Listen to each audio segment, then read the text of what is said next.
আজকে যে বিষয় নিয়ে আমরা কথা বলবো, ভারতবর্ষের রাজনৈতিক ইতিহাসে এক নতুন রেকর্ড। প্রধানমন্ত্রী হিসেবে এক যুগ পার করলেন নরেন্দ্র মোদী এবং দীর্ঘতম রেকর্ড, নেহেরুর দীর্ঘতম রেকর্ড ভাঙলেন নরেন্দ্র মোদী এবং সকাল থেকে একেবারেই শুভেচ্ছা বার্তা উপচে পড়ছে।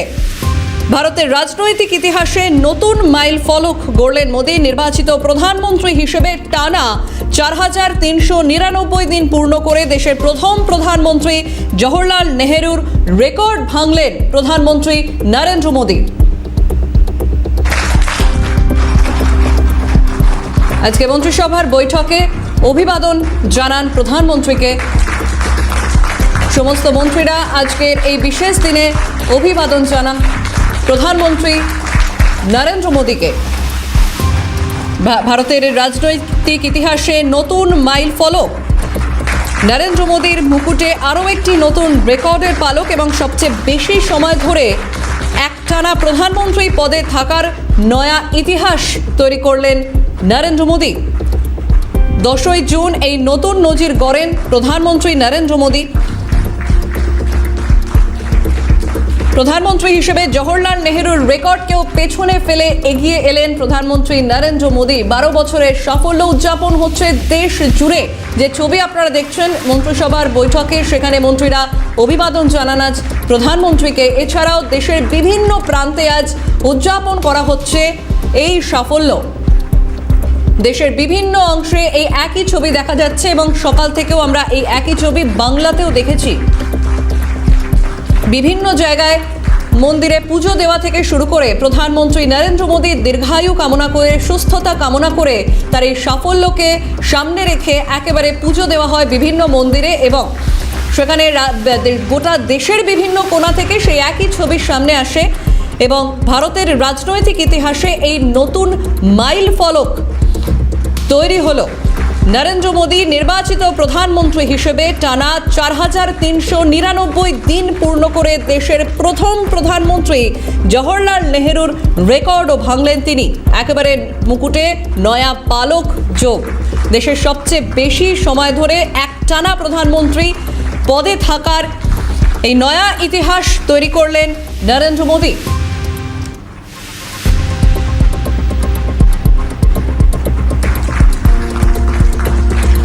গোটা দেশের বিভিন্ন জায়গায় এই উদযাপনের ছবি সামনে আসছে, কিন্তু এই মুহূর্তে যে ছবি আপনারা দেখছেন তা নরেন্দ্র মোদীর মন্ত্রিসভার বৈঠকে অভিবাদন জানানো হয় মন্ত্রীদের তরফ থেকে প্রধানমন্ত্রীকে। আমাদের সঙ্গে অনলাইনে রয়েছেন প্রতিনিধি সায়ন্তন ভট্টাচার্য। সায়ন্তন, 12 বছরের ইতিহাস গড়লেন প্রধানমন্ত্রী, সব রেকর্ড ভেঙে একেবারে গোটা ভারতবর্ষ থেকে শুভেচ্ছা বার্তা এলো মোদীর কাছে। একেবারে যে 12 বছর পূর্তি হলো কেন্দ্রীয় নরেন্দ্র মোদীর নেতৃত্বাধীন যে সরকার, সেই সরকারের, এবং তার পাশাপাশি তোমাকে বলবো যে দেশের বিভিন্ন প্রান্তে যারা জয়ী বিধায়ক রয়েছেন, মন্ত্রীরা রয়েছেন, তারা কিন্তু তাদের এলাকায় বিভিন্ন মন্দিরে তারা পুজোও দিলেন। এবং এ রাজ্যের ক্ষেত্রেও দেখা গেল যে রাম মন্দিরে মুখ্যমন্ত্রী শুভেন্দু অধিকারী তিনিও কিন্তু এই 12 বছর পূর্তি উপলক্ষে কিন্তু রাম মন্দিরে পুজো দিয়েছেন এবং অন্যান্য বিধায়করাও কিন্তু তাই করছেন। এই যে 12 বছর একেবারে ইতিহাস তৈরির পথে কিন্তু, কারণ এই 12 বছরে একাধিক যে জনমুখী প্রকল্পের কাজ হয়েছে বলেই মনে করা হচ্ছে। কারণ 2014 সালে যখন ক্ষমতায় এসেছে এই গভর্নমেন্ট, তারপর অনেকটা সময় কিন্তু কেটে গিয়েছে এবং দেখা যাচ্ছে যে বড় যে সিদ্ধান্তগুলো, অর্থাৎ অর্থনৈতিক সংস্কার, অর্থাৎ ডিজিটাল বিপ্লব, আজকে এই যে ইউপিআই এর মাধ্যমে যে পেমেন্ট, এটা কিন্তু নরেন্দ্র মোদী যে প্রধানমন্ত্রী হিসেবে যে মাস্টার স্ট্রোক, সেই মাস্টার স্ট্রোক কিন্তু তিনি দিয়েছিলেন। এখন গোটা ভারতবর্ষ কিন্তু এখন ক্যাশলেসের যে পথে কিন্তু হাঁটছে। এবং অন্যদিকে তুমি যদি দেখো যে আরো যে প্রকল্পগুলো রয়েছে, অর্থাৎ সেই প্রকল্পের মধ্যে যেরকম এবং যে সিদ্ধান্তের মধ্যেও দেখা যাচ্ছে জল জীবন মিশন, অর্থাৎ প্রতিটা ঘরে যাতে জল পৌঁছায়, তার জন্য কিন্তু কেন্দ্রের তরফ থেকে বাজেট স্যাংশন করা হয়েছে এবং যুদ্ধকালীন পরিস্থিতিতে দেশের বিভিন্ন প্রান্তে এই জল জীবন মিশনকে কিন্তু অ্যাক্টিভ করা হয়েছে যাতে প্রতিটি ঘরে নলের মাধ্যমে জল পৌঁছায়। এবং একেবারে দৃঢ় যে সিদ্ধান্ত, সেই সিদ্ধান্তের পথে 3 তালাক প্রথা, সেই 3 তালাক প্রথা কিন্তু বন্ধ করা হয়েছে আইন করে। এবং 370 ধারা যে বিলোপ করণ অর্থাৎ 370 ধারাকে তুলে দেওয়া হয়েছে। এরকম একাধিক যে পদক্ষেপ, সেই পদক্ষেপ এবং আইনের মাধ্যমে তার সংস্কার করা এবং ব্রিটিশ আমলের যে পুরনো আইনগুলো ছিল সেই আইনগুলোকে সরিয়ে একেবারে নতুন করে ভারতীয় ন্যায় সংহিতা করা, এই যে একাধিক পদক্ষেপ এই গোটা 12 বছরে চলেছে। পাশাপাশি তুমি যদি দেখো যে গবেষণার ক্ষেত্রে কিন্তু মহাকাশ বা পরমাণুর ক্ষেত্রেও কিন্তু এই যে বেসরকারীকরণের যে অংশীদারিত্ব, সেই অংশীদারিত্বকে বাড়িয়ে অর্থাৎ ক্ষেত্রকে যেভাবে উন্নত করা হয়েছে এবং এর পাশাপাশি যে যুদ্ধকালীন যে ক্ষেত্রগুলো অর্থাৎ দেখা যাচ্ছে প্রতিরক্ষার যে ক্ষেত্রগুলো, সেখানে মেক ইন ইন্ডিয়া যে প্রজেক্ট, সেই মেক ইন ইন্ডিয়া মাধ্যমে দেখা যাচ্ছে যুদ্ধ জাহাজ এবং যে যুদ্ধ বিমান, এই ধরনের প্রজেক্টও কিন্তু আজকে ভারত একটা গোটা পৃথিবীর মধ্যে নাম করেছে। অর্থাৎ যে বিভিন্ন ক্ষেত্রগুলো, সেই ক্ষেত্রগুলোর মধ্যে দেখা যাচ্ছে যে নোটবন্দি একটা সাহসী পদক্ষেপ ছিল। একদমই তাই। শান্তন, তুমি সঙ্গে থাকো, আসবো তোমার কাছে। অন্যদিকে আমাদের সঙ্গে নিউজ রুম থেকে রয়েছেন আমার সহকর্মী দেবারতী দাশগুপ্ত। দেবারতী, একেবারে একটা যুগ, 12টা বছর, সেই 12 বছরের ইতিহাস গড়লেন নরেন্দ্র মোদী প্রধানমন্ত্রী হিসেবে, ভেঙে ফেললেন সব রেকর্ড। সঞ্চারী, দেখো, জননেতা শুধু এইটুকুর মধ্যে যদি প্রধানমন্ত্রী নরেন্দ্র মোদীকে ব্যাখ্যা করি তাহলে ভুল হবে। উনি বিশ্ব নেতা। এখন জননায়ক থেকে এই যে বিশ্ব নেতা, এতে পর্যবসিত হওয়া, এটা একদিন বা দুদিনের ঘটনা নয়, বা 12 বছরেরও ঘটনা নয়। এর জন্য যে সাধনা, যে পরিশ্রম এবং যে ত্যাগ প্রয়োজন হয়, সেই সমস্ত কিছু এই মানুষটি করেছেন। যশস্বী প্রধানমন্ত্রী তাকে বলা, সেটা কিন্তু শুধু একটা ট্যাগ জুড়ে দেওয়া বা সম্মানার্থে একটা শব্দ ব্যবহার করা, শুধু তাই নয়, তিনি সত্যিই যশস্বী, তাই তাকে যশস্বী প্রধানমন্ত্রীর আখ্যা দেওয়া হয়। বিশ্ব নায়ক হিসেবে আমরা যাদেরকে চিনেছি, মানে ধরো এই রকম কিছু উদাহরণ কিছু মানুষের নামের পাশে জুড়ে যায়। যেমন আমি যদি বলি, জওহরলাল নেহেরু জাতি গঠনকারী, মার্গারেট থ্যাচার বাজার সংস্কারক, নেলসন ম্যান্ডেলা মেলবন্ধনকারী, লি কুয়ান ইউ উন্নয়নমূলক আধুনিকীকরণের কাণ্ডারি, এবং নরেন্দ্র মোদী, যার মধ্যে এই সমস্ত গুণ তো রয়েছে, পাশাপাশি যদি বলা হয় যে সভ্যতার আধুনিকীকরণ তৈরি হয়েছে বা আজকে আমরা যে জায়গাটায় দাঁড়িয়ে রয়েছি তা ওনার হাত ধরেই, এটা বলার অপেক্ষা রাখে না।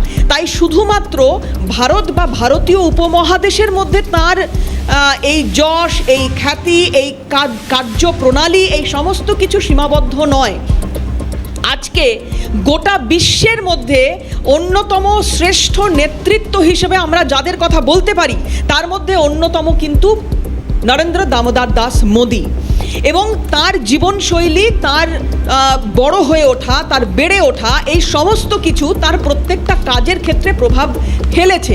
আমরা যে 12টি পয়েন্টের কথা বারবার এখানে তুলে ধরার চেষ্টা করছি, যে এই যে সাফল্য, সেখানে যে 12টা সাফল্যের খতিয়ান আমরা দেখেছি, এর আগে প্রধানমন্ত্রী নিজেই তিনি এক্সপোস্ট করেছেন, এবং সেখানে তার এই সাফল্যের যে খতিয়ান বা দেশ ঠিক এই জায়গায় দাঁড়িয়ে কোথায় রয়েছে, সেটা কিন্তু তিনি নিজেও একাধিকবার বলেছেন।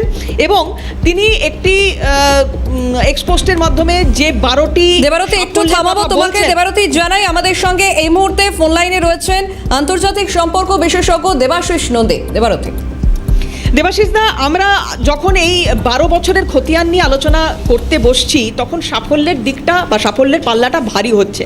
আমি সবার আগে বলছিলাম যে কথা, যে বিশ্ব নায়ক হয়ে উঠতে পেরেছেন প্রধানমন্ত্রী, কারণ আজকে আমেরিকার যে দাদাগিরির কথা আমরা এতদিন ধরে শুনে এসেছি, তাদের চোখ রাঙানি আমরা এতদিন ধরে দেখে এসেছি, এখন কোথাও গিয়ে মার্কিন সাম্রাজ্য যে বিস্তারের ভাবনা চিন্তা দিনের পর দিন, বছরের পর বছর ধরে মার্কিন রাষ্ট্রনায়করা করে গিয়েছেন, সেটা থমকেছে প্রধানমন্ত্রীর নরেন্দ্র মোদীর তার সামনাসামনি যখন কেউ হয়েছেন এরা।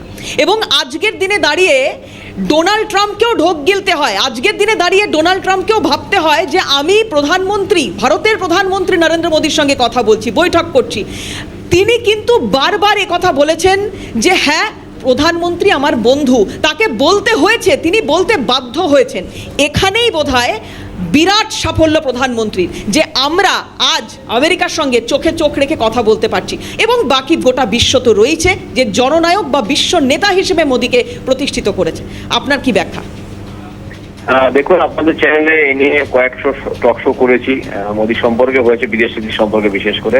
তো আমি বলবো 12 বছর পূর্ণ হয়েছে। এই 12 বছরে প্রধানমন্ত্রী 12 বছরে তিনি ভারতকে একটা অন্যতম উচ্চতায় নিয়ে গেছেন। শুধু তিনি নয়, তার যে টিম, বিশেষ করে এস জয়শঙ্করের নেতৃত্বে ভারতের বিদেশ মন্ত্রক, যে সারা বিশ্ব জুড়ে যে ধরনের কানেক্টিভিটি সৃষ্টি করেছে সেটা নজিরবিহীন।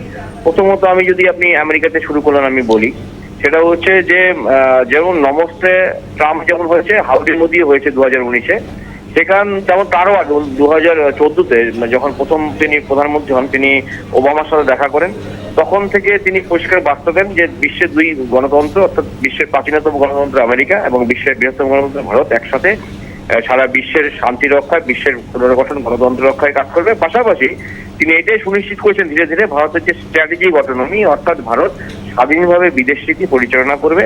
এবং ইউক্রেন যুদ্ধের সময় বিভিন্ন সময় আমরা দেখেছি জো বাইডেনের সরকার থেকে শুরু করে ডোনাল্ড ট্রাম্প বিভিন্ন সময়। দেবাশিস দা, আমি একটা বিষয় এখানে জানতে চাইবো, ডলারের প্রতিপক্ষ যে কেউ হতে পারে বা কিছু তৈরি হতে পারে, এটা হয়তো দূর দূর তাক আমেরিকা ভাবেনি, কিন্তু আজ ব্রিক্সভুক্ত দেশগুলো যে ভাবনা চিন্তায় এগোচ্ছে এবং সেখানে ভারতের একটা গুরুত্বপূর্ণ ভূমিকা রয়েছে, যদি সেটা হয় আমেরিকার কাছে অবশ্যই এটা মাথা ব্যথার কারণ।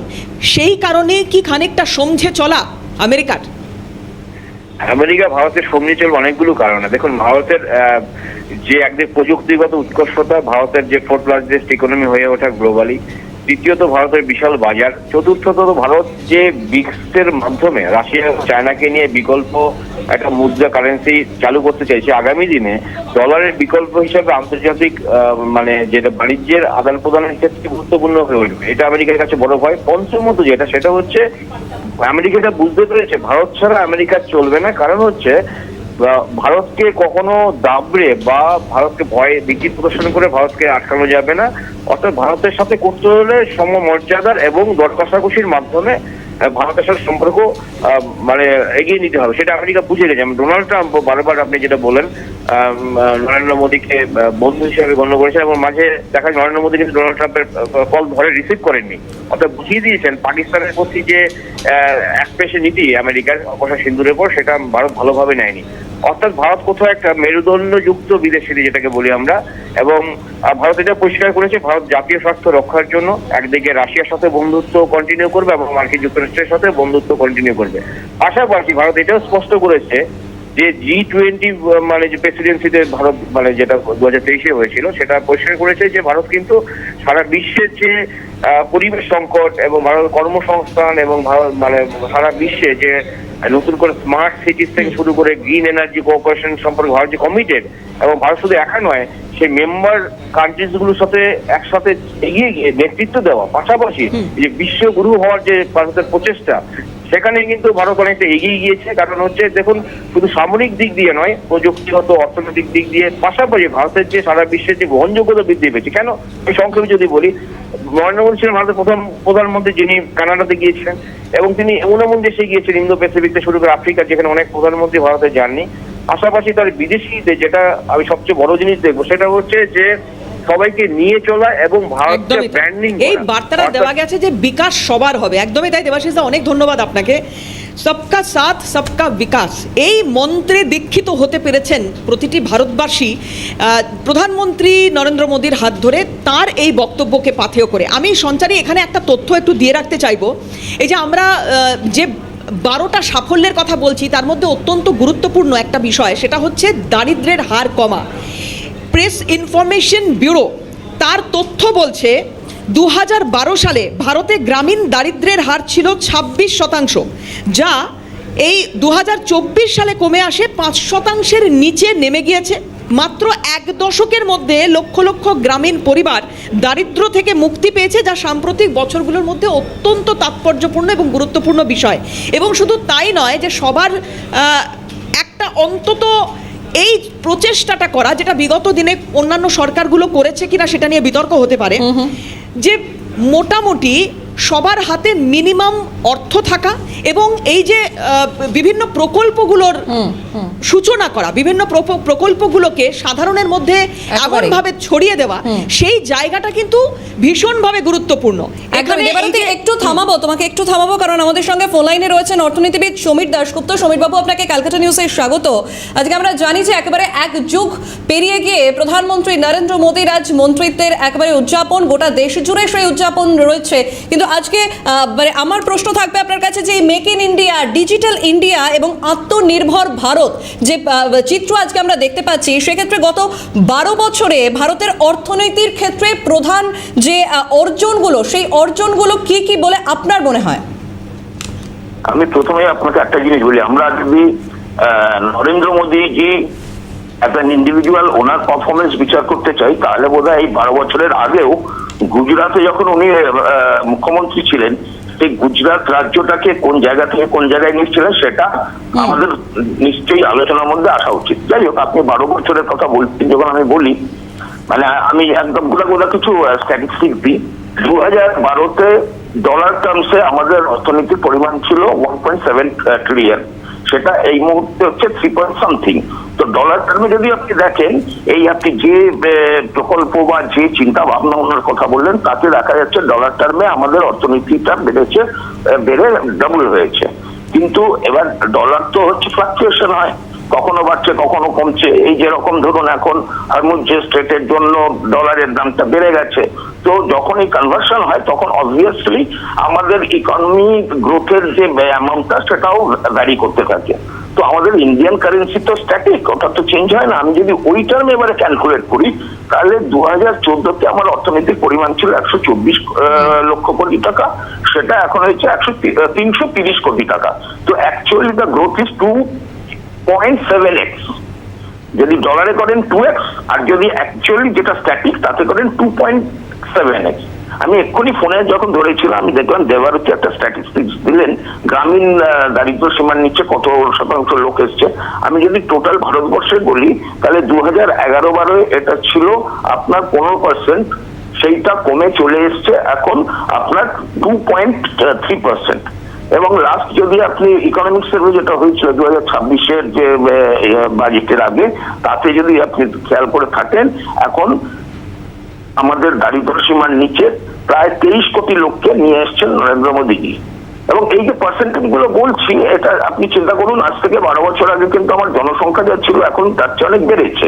মানে ধরুন 2014-তে যদি 100 জন মানুষ থেকে থাকে, তাতে 15% যদি মানুষ গরিব বা তার দারিদ্র সীমার নিচে থাকে, তার মানে সেই সংখ্যাটা দাঁড়ায় 15।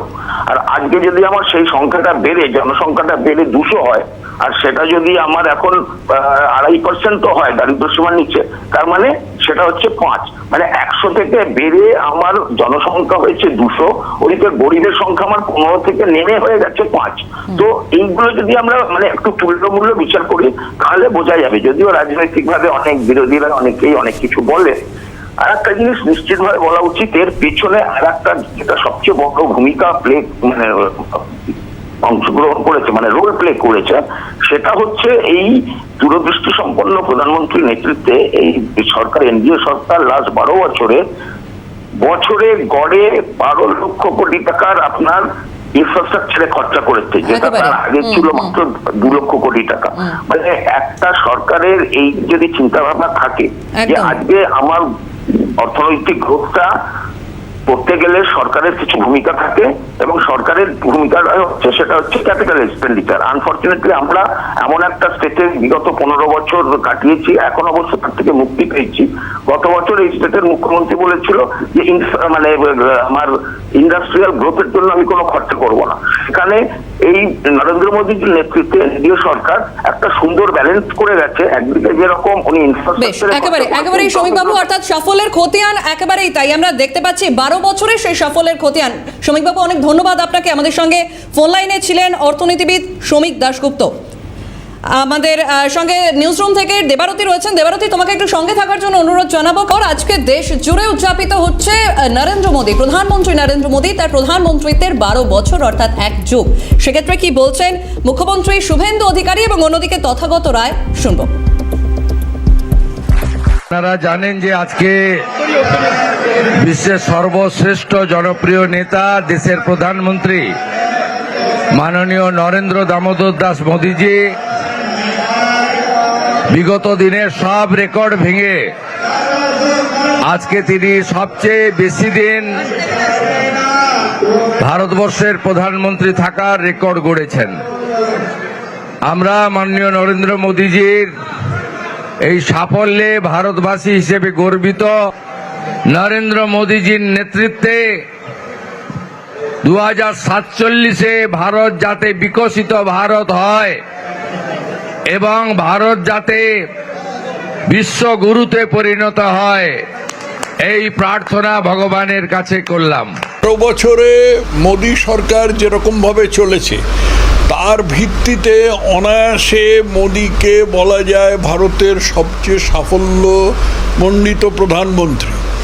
যে ধরনের সিদ্ধান্ত নিয়েছেন, যে ধরনের পদক্ষেপ নিয়েছেন, সেগুলো অবিশ্বাস্য এবং সেগুলো যে সবসময় মানুষের পছন্দ মতো হয়েছে তা নয়, কিন্তু রাষ্ট্রশক্তির যথাযথ ব্যবহার করবার জন্য পপুলিজমটাকে এড়িয়ে গিয়ে মোদী এগুলো নিয়েছেন।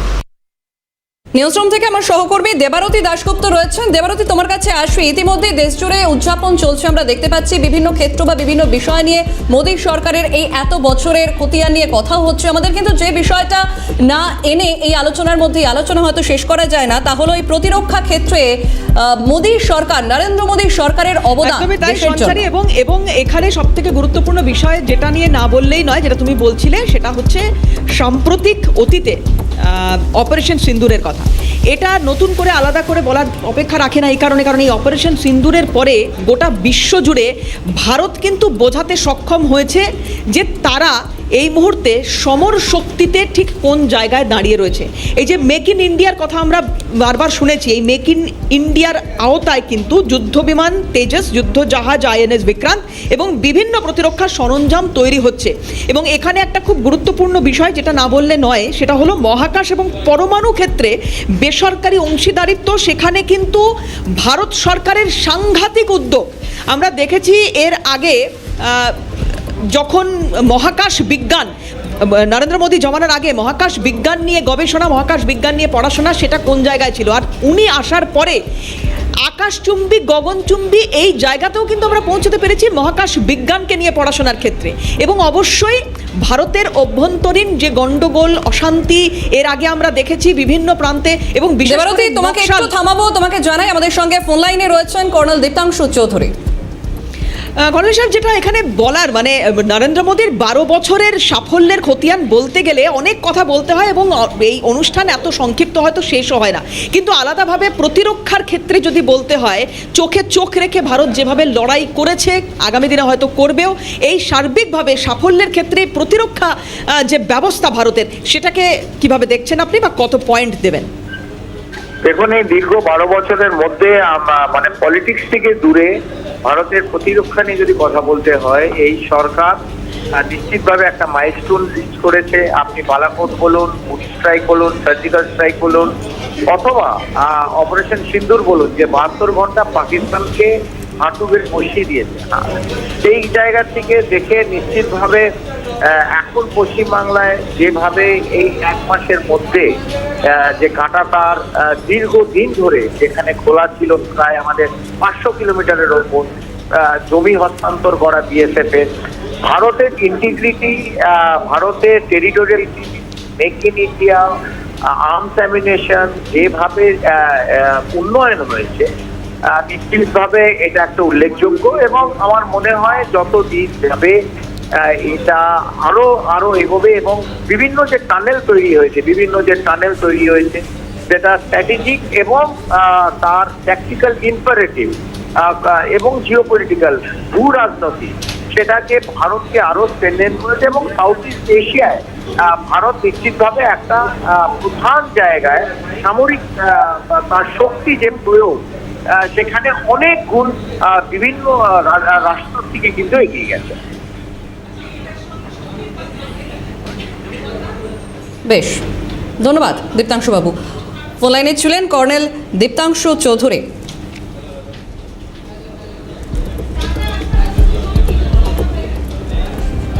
আমাদের সঙ্গে নিউজরুম থেকে ছিলেন আমার প্রতিনিধি, আমার সহকর্মী দেবারতী দাশগুপ্ত। দেবারতী, আপাতত তোমাকেও ধন্যবাদ, যেহেতু একেবারে এই সময় শেষের দিকে, সুতরাং এই আলোচনা এখানেই শেষ করতে হচ্ছে।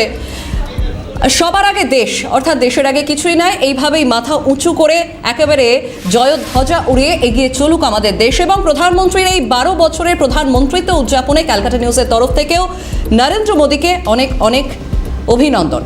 এখানেই শেষ করছি আপাতত এই মুহূর্তের খবর। একটা ছোট বিরতি, ফিরছি আরও বিস্তারিত খবর নিয়ে, সঙ্গে থাকুন।